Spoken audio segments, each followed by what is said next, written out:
No tak vy jste napsal knížku o prospěšnosti pití vína. Ne, o prospěšnosti. To ne. Já, když jsem psal tu knížku Prevence ischemické choroby srdeční, tak tam jsem narazil na literaturu, která říkala, že pití mírného množství vína je zdraví prospěšný. Já jsem říkal, biznis. Nic jiného to není než biznis, někdo chce prodávat víc vína, tak tomu udělá tohle. No a pak, když jsem proštudoval tu literaturu, tak skutečně je to pravda, teď už o tom nikdo nepochybuje, že pití malého množství vína je prospěšné zdraví.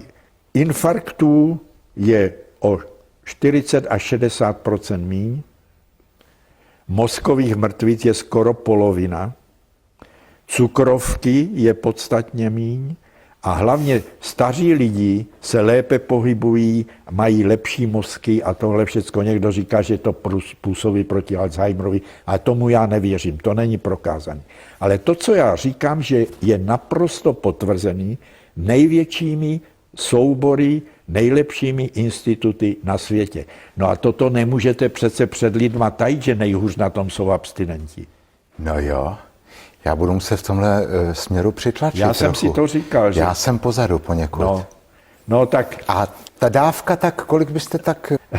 To víte, Rakušaní, Francouzi mají větší dávky, než máme my, ale my jsme se dohodli na tom, že by bylo rozumné považovat za to mírné pití, pít 40 gramů alkoholu muž a žena polovičku, protože ty ženy chuderý, oni nemají alkohol dehydrogenázu. To je enzym, který rozkládá alkohol, oni mají asi třetinu alkohol dehydrogenázy jako my muži. Představte si. Což znamená, že se rychleji opí? Rychleji se opí a díl jim tam trvá ta hladina alkoholu. Jsou na tom špatně.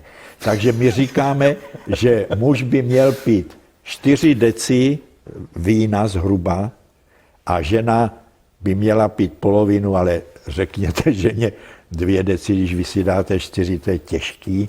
Tak tu 7 rozdělit, nenecháte přece zašpuntovanou, nedopitou to je pravda. láhev, to jako bych nedoporučoval. Důležitý je, že musíte pít každý den. Musíte pít každý den. Oni to vyzkoušeli v Austrálii, pak to zopakovali Američani, kteří jim nevěřili, udělali prakticky 2 stejné pokusy na velkých souborech a zjistili, že nejlepší je, když pijete aspoň 5 dní v týdnu.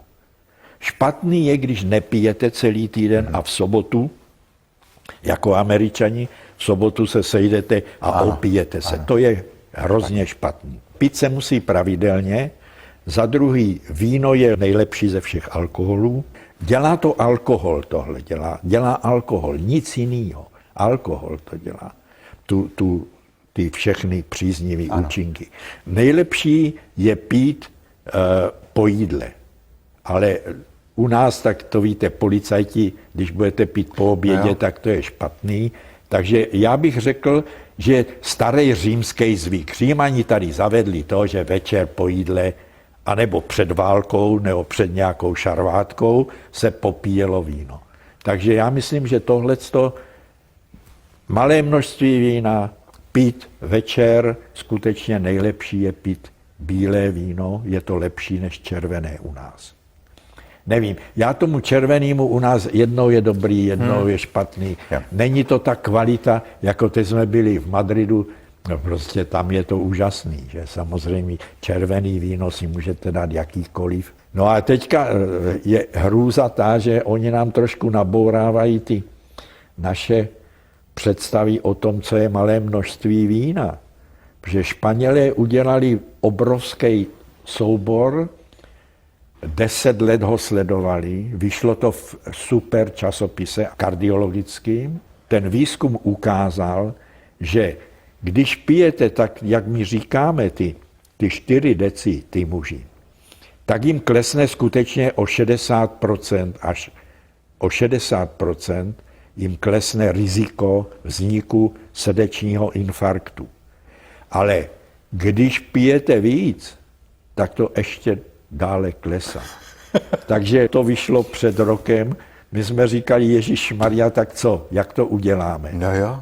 A nemůže to být tím, že když pijou víc, že oni se uchlastají ještě dřív, než ten infarkt stihnou dostat? Že pak vypadnou z toho sledovaného vzorku? Jako anekdota je to dobrý, ale to by tenhle časopis nikdy nevzal nic takového. To je naprosto seriózní. To je naprosto seriózní, proto mě to trošku zaráží, protože oni byli na tom nejlíp, když vypili litr denně. Litr denně. A možná, kdyby zkoušeli ještě dál, že by to kleslo ještě. No ale ne, vážně, já si myslím, to platí pro Španělsko, tam jsou jiné poměry. Ale pro nás, já bych se držel té 7, ano. Maximálně 7 pro 2 osoby, ale důležité je ten život, ten životní styl. V tom Španělsku od 12 do 4 se nikdo nehejbe, siestička, klid a u nás šílíte od rána do večera, než projedete Prahou, je to příšerné a tohle. Takže já myslím, že ten životní styl dělá strašně moc. A kdyby se nám podařilo změnit životní styl, že by se podařilo snížit počet všech těch infarktů, hypertenze a všechny ty mozkové mrtvice a to. Pane profesore, já věřím, že vaše rady jsou jedny z lékařských rad, které padnou na tu nejúrodnější půdu. Já bych věřil, že už v této chvíli naši televizní diváci otvírají láhve a připíjejí na vaše zdraví, což kdybych tu nebyl vozem, hned bych udělal taky, aspoň vodou. Děkuji, že jste si dnes udělal čas na plovárnu. Díky. Nashledanou. Dnes byl naším hostem pan profesor Milan Šamánek.